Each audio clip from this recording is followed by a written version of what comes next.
भगवान शिव कहते हैं, देवी, अब तुम 10वें अध्याय के महात्म्य की परम पावन कथा सुनो, जो स्वर्ग रूपी दुर्ग में जाने के लिए सुंदर सोपान और प्रभाव की चरम सीमा है। काशीपुरी में धीर बुद्धि नाम से विख्यात एक ब्राह्मण था, जो मेरे प्रिय नंदी के समान भक्ति करता था। वह पावन कृति के अर्जन में तत्पर रहने वाला, शांतचित्त और हिंसा, कठोरता और दुस्साहस से दूर रहने वाला था। जितेंद्रिय होने के कारण वह निवृत्ति मार्ग में स्थित रहता था। उसे वेद रूपी समुद्र का पार पा लिया था। वह संपूर्ण शास्त्रों के तात्पर्य का ज्ञाता था। उसका चित्त सदा मेरे ध्यान में संतलन रहता था। वह मन को अंतरात्मा में लगाकर सदा आत्म तत्व का साक्षात्कार किया करता था। अतः जब वह चलने लगता, तब मैं प्रेमवश उसके पीछे पीछे दौड़कर उसे हाथ का सहारा देता रहता। यह देखकर मेरे पार्षद भृंगऋति ने पूछा, भगवान, इस प्रकार भरा किसने आपका दर्शन किया होगा? इस महात्मा ने कौन सा तप, होम अथवा जप किया कि स्वयं आप ही पग पग पर इसे हाथ का सहारा देते रहते हैं? भृंगऋति का यह प्रश्न सुनकर मैंने कहा, एक समय की बात है। कैलाश पर्वत के पश्चिम भाग में पुनांग वन के भीतर चंद्रमा की अमृतमय किरणों से धुली हुई भूमि में एक वेदी का आश्रय लेकर मैं बैठा हुआ था। मैंने बैठने के क्षण भर बाद ही सहसा बड़े जोर की आंधी उठी। वहां के वृक्ष की शाखाएं नीचे ऊपर होकर आपस में टकराने लगी। कितनी ही टहनियां टूट टूट कर बिखर गई। पर्वत की अविचल छाया भी हिलने लगी। इसके बाद वहां महान भयंकर शब्द हुआ, जिससे पर्वत की कदंतराएं प्रतिध्वनित हो उठी। तदंतर आकाश से कोई विशाल पक्षी उतरा, जिसकी क्रांति काले मेघ के समान थी। वह कज्जल की राशि, अंधकार के समूह अथवा पंख कटे हुए काले पर्वत सा जान पड़ता था।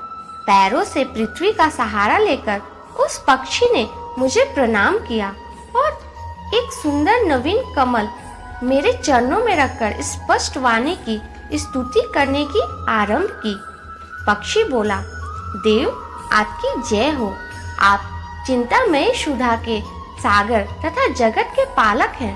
सदा सद्भावना से युक्त और अनाशिक की शक्ति लहरों से उच्चलित हो रही है। आपके वैभव का कहीं अंत नहीं है। आपकी जय हो। अद्वैत वासना से परिपूर्ण बुद्धि के द्वारा आप त्रिविध मलों से रहित हैं। आप जितेंद्रिय भक्तों को अधीन और विद्या में उपाधि से रहित, नित्य मुक्त, निराकार, निरामय, असीम, अहंकार शून्य, आवरण सहित की और निर्गुण है। आपके भयंकर ललाट रूपी महासर्प की विष ज्वाला से आपने कामदेव को भस्म किया है। आपकी जय हो। आप प्रत्यक्ष आदि प्रमाणों से दूर होते हुए भी प्रमाण स्वरूप हैं। आपको बार बार नमस्कार। चैतन्य के स्वामी तथा त्रिभुवन रूपीधारी आपको प्रणाम है। मैं श्रेष्ठ योगी द्वारा चुंबित आपके उन चरणों कमल की वंदना करता हूँ, जो अपार भाव पाप के समुद्र से पाप उतरने में अद्भुत शक्तिशाली है। महादेव साक्षात बृहस्पति भी आपकी स्तुति करने में दृष्टा नहीं कर सकते।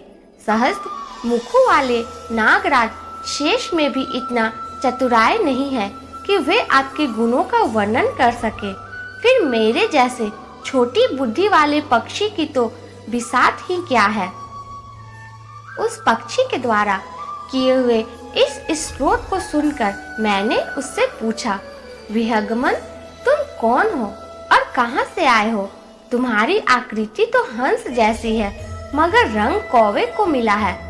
तुम जिस प्रियजन को लेकर यहाँ आए हो उसे बताओ।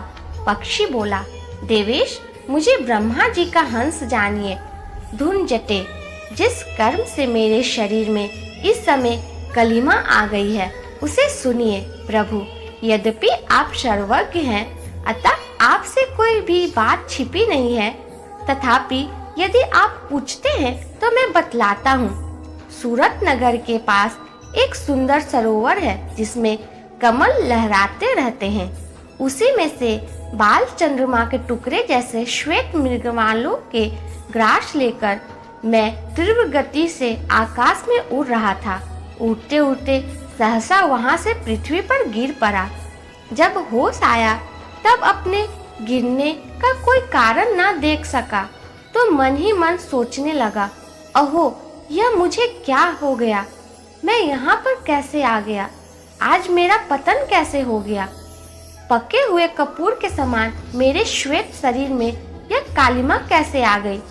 इस प्रकार विस्मित होकर मैं अभी विचार ही कर रहा था कि उस पोखरे के कमलों में से मुझे ऐसी वाणी सुनाई दी, हंस उठो, मैं तुम्हारे गिरने और काले होने का कारण बताती हूँ।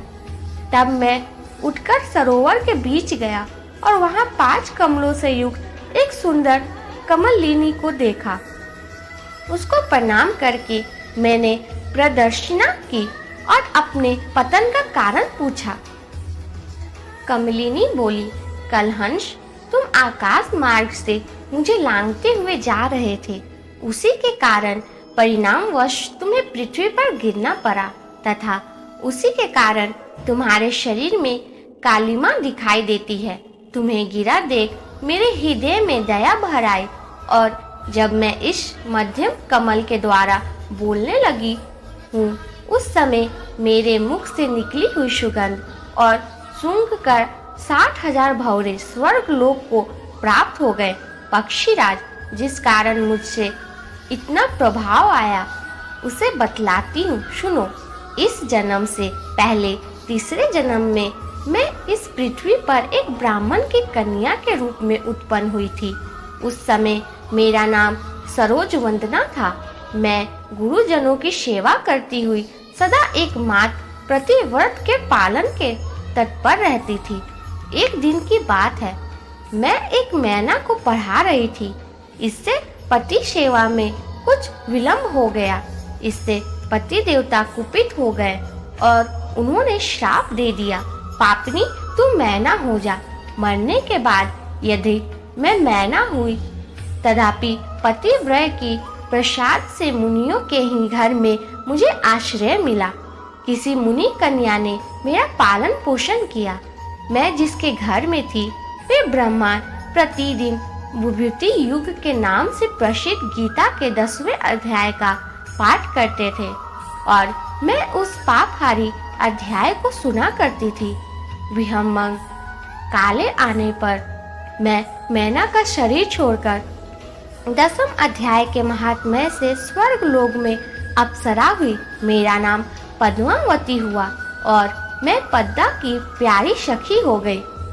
एक दिन मैं विमान से आकाश में विचर रही थी। उस समय सुंदर कमलों से सुशोभित इस रमणीय सरोवर में मेरी दृष्टि पड़ी और इसमें उतरकर जो ही मैंने जल क्रिया आरंभ की, तभी इन दुर्वासा मुनि आ गए। उन्होंने वस्त्रहीन अवस्था में मुझे देख लिया। उनके भय से मैं स्वयं ही कमलिनी का रूप धारण कर लिया। मेरे दोनों पैर को कमल हुए, दोनों हाथ भी कमल हो गए और शेष अंगों के साथ मेरा मुख भी कमल हो गया। इस प्रकार मैं 5 कमलों से युक्त हुई। मुनिवर दुर्वासा ने मुझे देखा। उनके नेत्र क्रोधिन से जल रहे थे। मुनिवर दुर्वासा बोले, पापनी तू इस रूप में 100 वर्षों तक पड़ी रह। यह श्राप देकर वे क्षण भर में अंतर्धान हो गए। कमलिनी होने पर भी विमुक्ति योगाध्याय के महात्म्य से मेरी वाणी लुप्त नहीं हुई है। मुझे लांघने मात्र के अपराध से तुम पृथ्वी पर गिरे हो। पक्षीराज, यहाँ खड़े हुए तुम्हारे सामने ही आज मेरे श्राप की निवृत्ति हो रही है, क्योंकि आज 100 वर्ष पूरे हो गए। मेरे द्वारा गाए जाते हुए उस उत्तम अध्याय को तुम भी सुन लो। उसके श्रवण मात्र से तुम भी आज मुक्त हो जाओगे। यह कहकर पद्मिनी ने स्पष्ट तथा सुंदर वाणी में 10वें अध्याय का पाठ किया और वह मुक्त हो गई। उसने सुनने के बाद उसी के दिए हुए इस कमल को लाकर मैंने आपको अर्पण किया है। इतनी कथा सुनाकर उस पक्षी ने अपना शरीर त्याग दिया। यह एक अद्भुत सी घटना हुई। वही पक्षी अब 10वें अध्याय के प्रभाव से ब्राह्मण कुल में उत्पन्न हुआ है। जन्म से ही अभ्यास होने के कारण शैशवावस्था से ही इसके मुख से सदा गीता के 10वें अध्याय का उच्चारण हुआ करता है। 10वें अध्याय के अर्थ चिंतन का यह परिणाम हुआ है कि यह सब भूतों से स्थित शंख चक्रधारी भगवान विष्णु को सदा ही दर्शन करता रहता है। इसकी स्नेहपूर्ण दृष्टि जब किसी कभी देहधारी के शरीर पर पड़ जाती है, तब वह चाहे शराबी या ब्रह्म हत्यारा ही क्यों ना हो, मुक्त हो जाता है तथा पूर्ण जन्म के अभ्यास किए हुए 10वें अध्याय के महात्म्य से इसको दुर्लभ तत्व ज्ञान प्राप्त हुआ तथा इसके जीवन मुक्ति भी पा ली है। अतः जब यह रास्ता चलने लगता है, तब मैं इसके हाथ का सहारा दिया करता हूँ। भृंगरीति, यह सब 10वें अध्याय का ही महामहिमा है। भगवान शिव कहते हैं, पार्वती, इस प्रकार मैंने भृंगरीति के सामने जो पाप नाशक कथा कही, वही तुमसे भी कही है। नर हो या नारी अथवा कोई भी क्यों ना हो, इस 10वें अध्याय के श्रवण मात्र से उसे सब आश्रमों के पालन का फल प्राप्त होता है।